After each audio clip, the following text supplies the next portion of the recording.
Microsoft just announced support for real-time ray tracing on DirectX 12.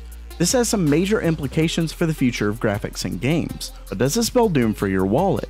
Stay tuned.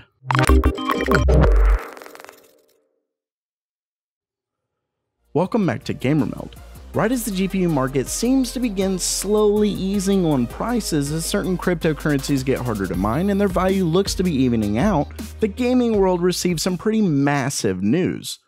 Ray tracing was announced for DirectX 12. I'll probably do a full video explaining the significance of that, but in a nutshell, it's going to bring insanely realistic lighting, shadows, colors, and pretty much represent a massive turning point in gaming graphics. While this technology isn't something new, real-time rendering of it is. But what does this have to do with graphics card pricing?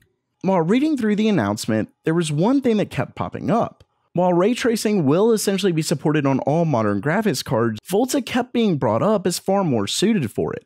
Sure, we know it'll be faster than Pascal, but it's been nearly touted as a necessity for the technology. Nvidia could easily have just been marketing their next generation GPUs, but then they said it. They've gone into a little detail on their upcoming technology called RTX, which basically works in conjunction with Microsoft DXR and helps to accelerate ray tracing. It does this with something called tensor cores. For those who don't know, tensor cores are completely separate cores on Volta GPUs. GPUs like the Titan V.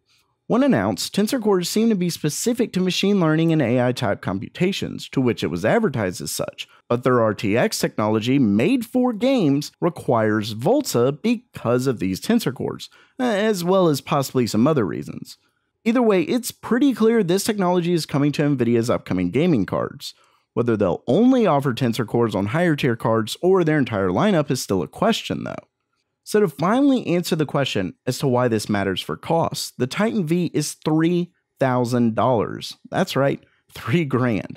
Now I'm not saying the 2080 or whatever it'll be called is going to cost anywhere near that, but if you look at past Titan cards, they're usually around the $1,300 mark. The biggest factor in making the Titan V so expensive, minus HBM2 memory and a couple other things thrown in, is its tensor cores. Basically, next-gen gaming cards could not only make nearly all former GPUs obsolete, given you want to utilize all the new visuals with this announcement, but they would almost certainly come at a much higher cost. And this actually coincides with earlier rumors pointing to higher prices for Nvidia's next-generation GPUs. Of course, how much higher is up for debate, but I don't think it's going to be insignificant. Then again, the technology jump in graphics capabilities won't be insignificant either, and while games do have to include this in development, it would appear developers are all too eager to try their hand at this technology. But of course, what do you think?